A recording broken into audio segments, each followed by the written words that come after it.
Walang tao ang walang problema.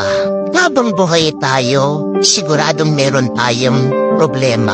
At tandaan mo to, hindi lang isa ang problema ng tao. Habang nabubuhay tayo, magkakaroon at magkakaroon ka ng mga problema. Pero bakit ka napapagod?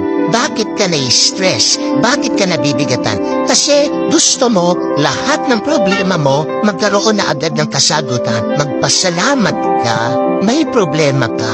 Ibig sabihin, meron kang gagawin dito sa mundo. Pag wala ka ng problema, ano pang gagawin mo? Para saan pa ang buhay nito? Saan patungo ang iyong buhay?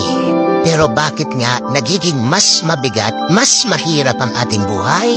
Dahil pinagsasabay-sabay natin ang ating mga problema.